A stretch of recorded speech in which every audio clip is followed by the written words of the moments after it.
જય સધીમાં મિત્રો, આજે આપણે રબારી યુટ્યુબ ચેનલ દ્વારા પાટણની અંદર 3 દરવાજે બિરાજમાન માં સંધની સધી ના મંદિર વિશે એક લોકવાયકા તેમજ તેના વિશેના ઇતિહાસ બાબતે જાણીશું અને એના દર્શનાર્થનો લાહવો લઈશું, જેમાં આપણી સાથે આ ચેનલની અંદર મદદરૂપ થવા માટે આપણી સાથે હાજર છે સુનિલભાઈ જીદ્રોડા, અને જેમના માર્ગદર્શન હેઠળ જ આપણે સધીમા વિશેની જરૂર જણાય જે પ્રમાણે સામાજિક અને લોકવાયકા આવી ગયા છીએ. અત્યારના પાટણ, હાલના નવા પાટણના મધ્ય ભાગમાં જેને ત્યાં બિરાજમાન છે પાટણના રાજા સિદ્ધરાજ જયસિંહનું પૂતળું, અને તેને અત્યારે બગવાડા દરવાજા તરીકે પણ ઓળખવામાં આવે છે, જ્યાં જૂના પાટણની શરૂઆત થાય છે. જે આપ જોઈ રહ્યા છો આ છે જૂના પાટણનો બગવાડા દરવાજો,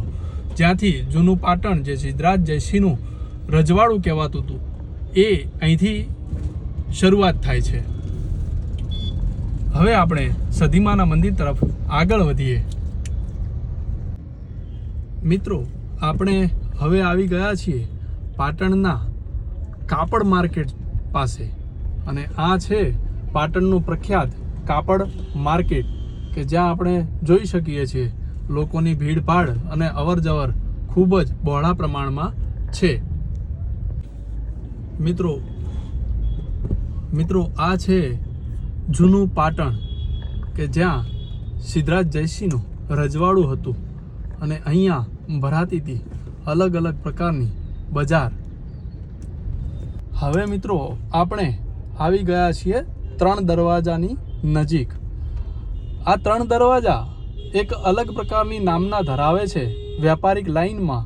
એને કહી શકાય કે અહીંયા ઘીનો બહુ બહોળા પ્રમાણમાં વેપાર થતો હતો, અને આપ મિત્રો અહીંથી દૂર જ જોઈ રહ્યા છો જે લાલ કલરના અક્ષરો આપણે દેખાઈ રહ્યા છે એ જ છે પાટણની બિરાજમાન માં સધીમાનું મંદિર. તો મિત્રો આ 3 દરવાજાને ઘી કાંટા તરીકે પણ ઓળખવામાં આવે છે, અને ઘી કાંટા એ જ 3 દરવાજાને એ જ 3 દરવાજાની અંદર બિરાજમાન છે આપણી સધીમાં. તો આપણે ચાલો મિત્રો એના દર્શન કરીએ. હવે આપણે આવી ગયા છીએ સધી માતાજીના મંદિરે, અને અહીંયા બિરાજમાન માં સધીમાના ભવ્યાતિ ભવ્ય દર્શન આપ સૌ અહીંયા કરી શકો છો. અહીંયા માતાજીના સેવક તરીકે ચિરાગભાઈ હાજર છે, અને એ માતાજીના આવનાર પ્રસંગ બાબતે આપ સૌને આહવાન કરવા માંગે છે, જેના આપણે સૌ સાંભળીએ.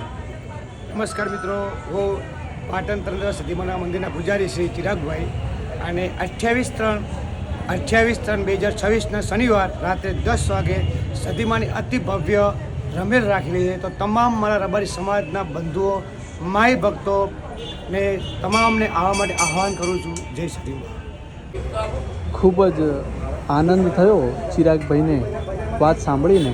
ખરેખર રબારી યુટ્યુબ ચેનલ માટે ગર્વ લેવા બાબત છે કે આજે અહીંયા આપણે આવ્યા અને માતાજીની 28/3ના રોજ યોજાનાર ભવ્યાતિ ભવ્ય રમેલનું આપણા તમામ મિત્રો, રબારી સમાજના તમામ ભુવાજીઓ અને બંધુઓને એમણે હાર્દિક આમંત્રણ આપેલ છે. તો સધીમાનું નોતરું સમજી અને સધીમાના સેવકો, સધીમાના જે ભુવાજીઓ છે, સધીમાના ઉપાસકો છે, તો એ અચૂકપણે અહીંયા માના દરબારમાં હાજર રહે એવી રબારી યુટ્યુબ ચેનલ આપ સર્વને વિનંતી કરે છે. જય સત. અગાઉ આપણે વિડીયોમાં વાત કરી એ પ્રમાણે લોકવાયકા એવી છે કે સિદ્ધરાજ જયસિંહ હમીર સુમરાની 250 ભેંસો લઈ આવે છે પાટણ, અને તેને લેવા માટે હમીર સુમરા અને કકુ સધીમાને અલગ અલગ પ્રકારના ખૂબ જ મેણા અને ટોણા મારે છે, અને એ ટોણા અને મેણા સાંભળી સધીમા પોતે પાટણમાં સિદ્ધરાજ જયસિંહ પાસે આ ભેંસો લેવા માટે આવે છે. ત્યારે સિદ્ધરાજ જયસિંહ માતાજીને આવકારી અને માતાજીને ભેંસો પરત આપવાના બદલામાં એક વચન માંગે છે, અને એ વચનના બદલામાં માં સધી અહીં તમે બિરાજમાન થાઓ, એ વચન આપો તો આ ભેંસો તમે લઈ જઈ શકો છો.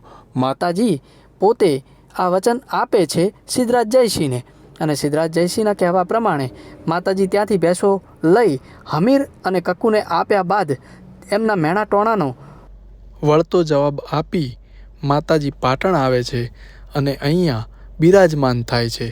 તો આજના આ વિડીયોમાં રબારી યુટ્યુબ ચેનલ વતી અમે આપને વિનંતી કરીએ છીએ કે અમારી ચેનલને લાઇક, શેર અને સબસ્ક્રાઈબ કરજો અને સધીમાના સેવકો સુધી અમારી આ ચેનલના વિડીયોઝને વાયરલ કરવામાં અને શેર કરવાનું ભૂલતા નહીં. જય શ્રી સધીમા.